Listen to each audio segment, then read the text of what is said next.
네, 안녕하세요. 장연구소의 장엘리입니다. 함께 또 진행을 도와줄 장유진 캐스터 자리해 주셨습니다. 어서 오세요. 네, 안녕하세요. 캐스터 장유진입니다. 네, 한 주를 또 시작하는 월요일이 밝았습니다. 장유진 캐스터 주말 잘 보내셨어요? 네, 잘 보냈습니다. 네, 우리 이렇게 한 주 한 주 또 하루하루가 빨리 지나가면서 벌써 어느덧 12월도 중순을 지나서 22일까지 됐습니다.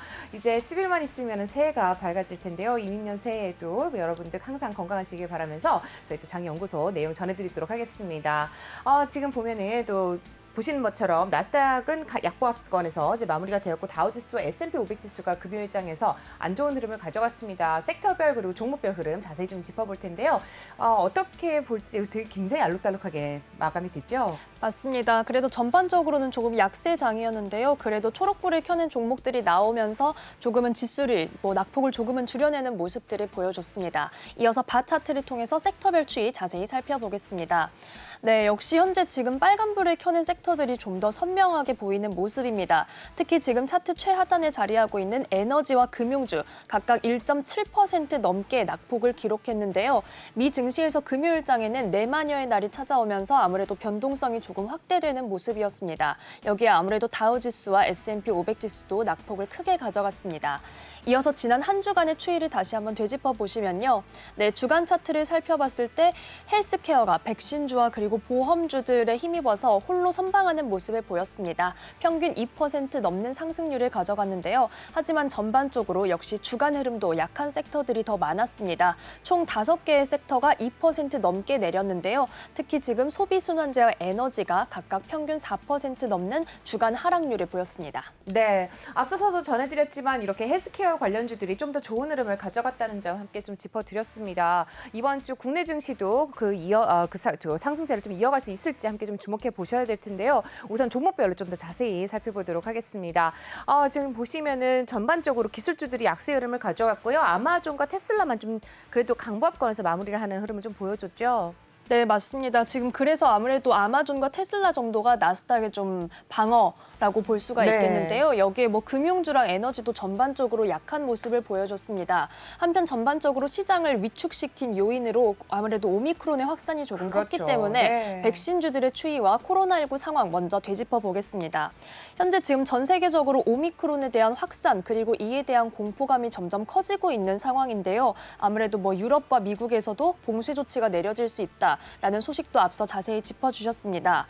여기 미국에서는 코로나 확진이 2주 새에 40%나 급증했다라는 소식도 나와 있고요. 여기에 국내에서도 지금 3차 접종을 했음에도 불구하고 오미크론에 돌파 감염되는 사례도 발생하고 있습니다. 여기에 지금 백신주들 개별 소식도 좀 살펴보시면요. 우선 종목별로는 화이자랑 존슨앤존슨 좀 약한 흐름을 가져갔는데요. 반면 노바백스가 가장 크게 강세를 기록했습니다. 네, 먼저 CNBC에서 노바백스의 주가 확인해 보시면요. 정규장에서 11% 넘게 탄력받으며 217달러 선에 거래를 마쳤습니다. 노바백스는 우선 세계보건기구가 인도에서 생산된 노바백스 백신 긴급 사용을 승인했다라는 소식이 주말 사이에 전해져 왔습니다. 여기 지금 오늘도 좀 기대할 만한 그런 이슈가 기다리고 있는데요. 유럽의약품청에서는 노바백스 긴급 사용 승인 관련해서 지난주에 전망할 때에는 다음 주 중에 확정이 될 것이다. 이 정도로 조금은 정확하지 않은 날짜로 이야기가 됐었는데 오늘 이 회의가 열릴 것으로 현재 언론에서는 점치고 있는 상황입니다. 네, 노바백스에 관련한 소식 함께 확인을 해보셨습니다. 11%에 넘는 굉장히 큰 폭의 상승세를 좀 기록을 했는데요. 한편 반면에 존슨앤존슨과 화이자 모두 약세 흐름을 가져갔죠. 존슨앤존슨의 경우 이미 이제 혈전증에 관련된 사례가 나오면서 굉장히 좀 약세 흐름을 가져갈 수밖에 없었을 것 같은데 화이자 같은 경우는 왜 약세 흐름을 가져갔을까요? 네, 먼저 존슨앤존슨 말씀해 주신 것처럼 좀 짚어보시면 네. 혈전증에 대한 이런 소식, 계속해서 부작용이 잇따라 보고되고 있다는 소식이 좀 나왔고요. 여기에 이런 부작용 때문에 미국 질병통제예방센터에서는 이에 대해서 백신 사용을 계속해도 되는지 투표가 열렸다는 소식까지 좀 전해져 있습니다. 좀 얀센 백신에 대해서 우려감을 확실히 표명하고 있다는 거, 이 점을 좀 유의하셔야겠는데요. 존슨앤존슨 2% 넘게 내리면서 168달러 선에 거래를 마쳤습니다. 여기에 지금 화이자도 약간 부작용 관련된 이슈 이슈들이 있는데요. 성인보다는 지금 어린이 대상으로 심근염이 발생했다라는 이슈들이 나와 있습니다. 5세에서 11세 어린이 중 8명의 심근염이 발생했다라고 소식이 나왔고요. 또한 2세에서 5세 거의 영유아 어린이들 대상으로는 백신 긴급 사용 승인 신청을 연기한다라고까지 전해왔습니다. 여기에 지금 화이자의 최고 과학 책임자는 지금 이 코로나19 상황, 이 팬데믹이 2024년까지 연장될 수도 있다. 또한 지금 코로나19가 토착병으로 자리 잡을 수도 있다라면서 이런 코로나19 상황에 대한 우려감도 함께 표명한 상태입니다. 화이자는 금요일장에서 3% 가까이 내리며 59달러 선에 거래를 마쳤습니다. 네, 이렇게 해서 5세에서 11세 가량의 어린이들의 심근염이 발생했다는 소식이 전해지면서 화이자 주가 또한 약세 흐름을 가져갔습니다. 이어서 모더나의 주가도 좀 확인을 해볼 텐데요. 모더나는 반면에 좀 좋은 흐름을 가져갔습니다. 4% 넘게 상승을 했네요. 맞습니다. 모더나는 초록불을 지금 강하게 켜내고 있는데요. 294달러 선에 정규장 거래 마쳤습니다. 앞서 미국 질병통제예방센터가 존슨앤존슨, 얀센 백신에 대한 우려감을 표하면서 얀센보다는 모더나나 화이자가 훨씬 효과적이다라는 의견의 만장일치, 15대 0으로 의견을 모은 것으로 전해지면서 모더나와 화이자가 사실 함께 탄력을 받을 수도 있었는데 화이자는 앞서 전해드린 이슈 때문에 약세 흐름을 가져갔습니다. 반면 모더나가 이 금요일장에서는 탄력을 모두 가져가는 모습을 보였습니다. 네, 어쨌든 굉장히 종목별로 엇갈리는 흐름을 좀 확인을 해보실 수가 있겠습니다. 모더나까지 좀 살펴드렸고요. 이어서 머크에 대한 몰누피라비르 소식도 있는데요. 머크에 대한 주가 확인해 볼까요? 네, 머크는 우선 지금 금요일장에서는 약보합세로 거래 마치는 모습 보여줬습니다. 정규장 거래 75달러 선에 거래를 마쳤는데요. 하지만 지금 덴마크 보건당국이 이 머크의 경구용 치료제인 몰누피라비르에 대해서 사용을 승인했다라는 소식이 전해져 있습니다. 네, 이렇게 해서 머크까지 확인해 보셨고요. 전반적으로 헬스케어 관련주들 좀 종목별로 엇갈리는 흐름 보이고 있다는 점까지 짚어드렸습니다.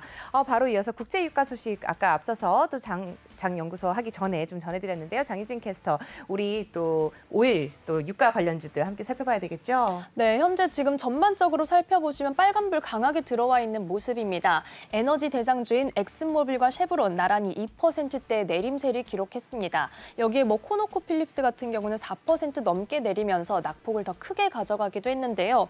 지금 오미크론 확산 그리고 유럽에서도 봉쇄 조치가 내려질 수 있다. 이런 소식들이 나오면서 어떤 수요 감소 우려 속에 유가가 하락하는 모습을 보였습니다. 여기에 지금 서부 텍사스산 원유 1월물 선물 가격은 배럴당 70달러 선을 장중에 잠시 내어주는 모습을 보이기도 했는데요. 하지만 골드만삭스가 장기적으로는 유가에 대해서 긍정적인 전망을 내놨습니다.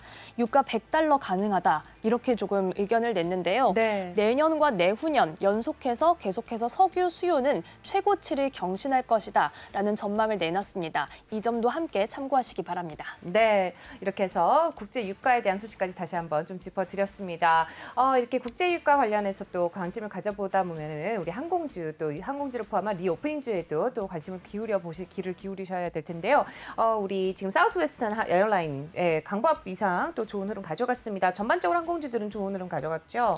네, 지난주에 지금 투자 의견이 조금 아쉽게 나왔던 사우스웨스트 에어라인도 0.33% 올랐고요. 나머지 항공사주도 전반적으로 1%에서 2% 내외 오름세를 기록했습니다.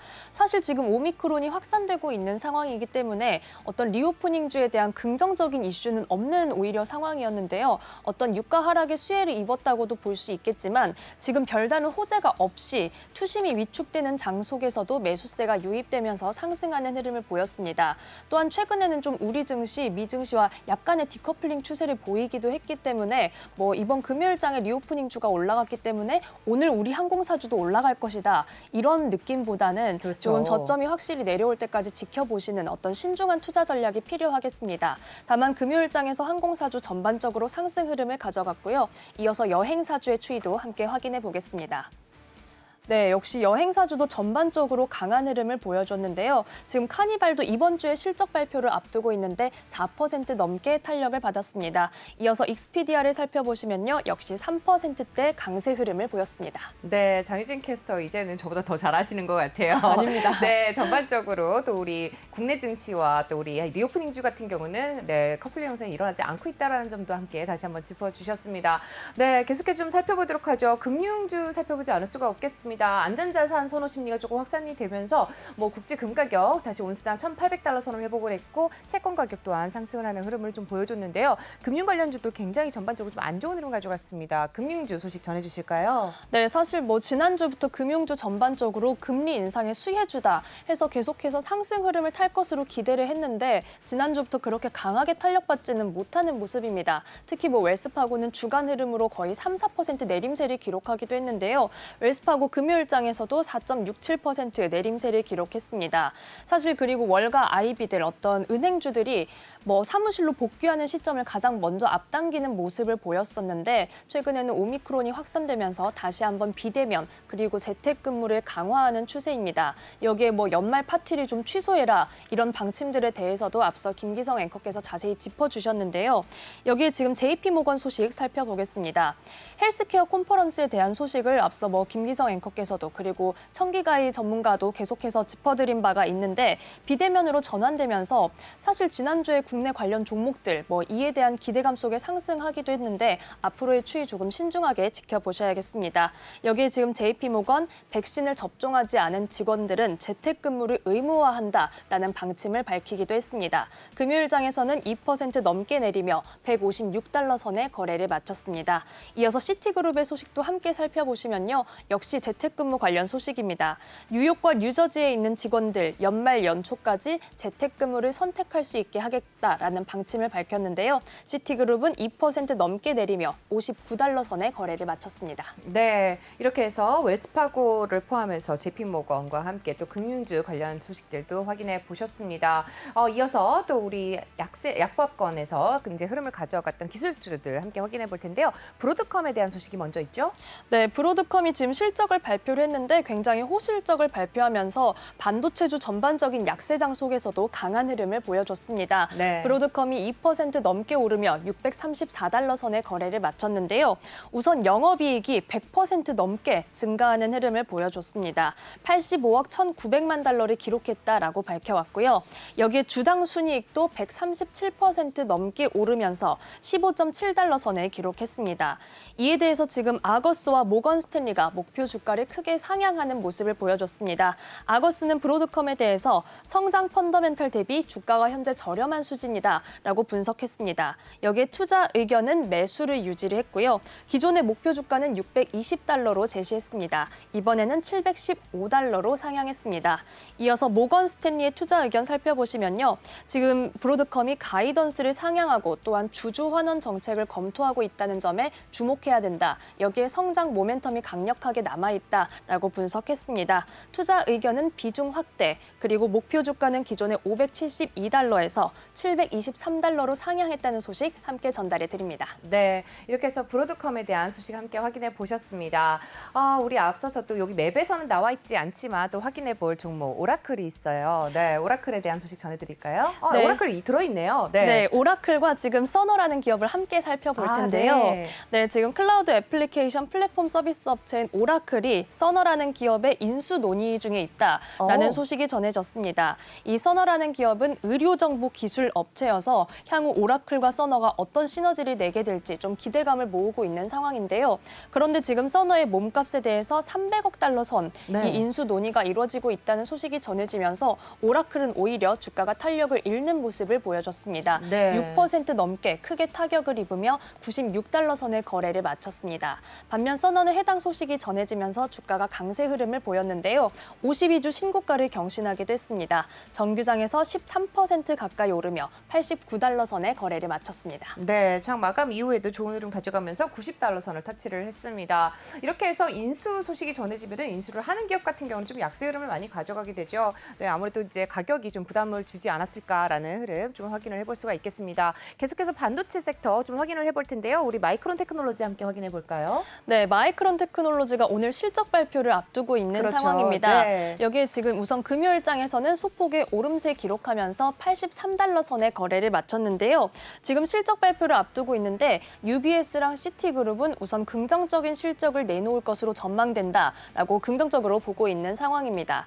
여기에 시장에서는 주당 순이익이 $2.11를 기록할 것으로 보고 있는데요. 내일 장영구소에서 해당 소식 자세히 짚어드리겠습니다. 네, 오늘 또 실적 발표를 앞두고 있는 나이키도 있습니다. 잠시 후에 전해드리기로 하고요. 우선 테슬라를 포함한 우리 자동차 관련주들 확인해 보도록 하겠습니다. 테슬라 좋은 흐름 가져갔죠?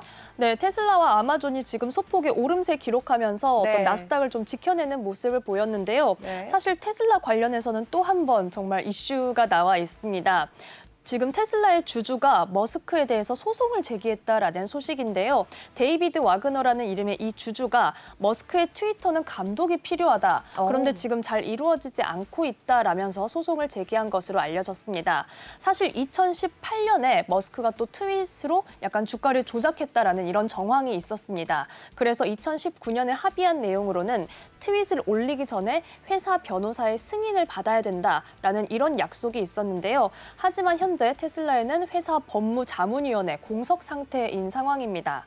여기에 지금 지난 11월 초에 테슬라의 지분 10% 매각할까요 말까요 이렇게 투표를 그랬었죠. 올렸던 네. 이 점이 지금 발목 잡히고 있는 상황인데요. 이에 지금 데이비드 와그너라는 주주는 이 약속, 2019년에 한 약속을 지키지 않고 있다라면서 소송을 제기했습니다. 여기에 지금 주가 조작 혐의를 좀 씌우고자 하는 그런 상황인데요. 향후 이 소송이 어떻게 진행될지 계속해서 장영구소에서 전해드리겠습니다. 테슬라는 네. 금요일장에 정규장 종가 932달러 선에 기록했습니다. 네, 그럼에도 불구하고 테슬라 주가 선방하는 흐름을 좀 보여줬습니다. 우리 이어서 바로 옆에 있는 제너럴모터스와 포드의 주가도 함께 확인해 볼 텐데요. 제너럴모터스 빨간불 강하게 켜고 있습니다. 5% 넘게 하락을 좀 했죠. 맞습니다. 지금 제너럴모터스도 5%대 약세, 여기에 포드도 3% 가까이 내리는 모습을 보이면서 자동차주는 전반적으로 약한 흐름 가져갔는데요.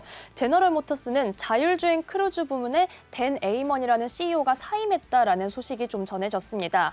사실 지난달에 인베스터데이에서 자율주행 역량 강화를 위해서 경영진을 교체할 계획이 있다라고 사전에 밝히기는 했었는데요. 현재 이런 추세 속에서 돌아가는 것으로 알려지고는 있지만 이 댄 에이먼이라는 인물이 사임할 것이라고 오히려 시장에서는 예상하지 못했다라는 분위기 속에 주가가 타격을 입는 모습 보였습니다. 제너럴모터스는 5% 넘게 내리며 55달러 선에 정규장 거래 마쳤습니다. 네, 앞서서 짚어주신 것처럼 포드의 주가도 2% 넘게 2.85% 하락을 하면서 19달러 선에서 거래 마쳤습니다.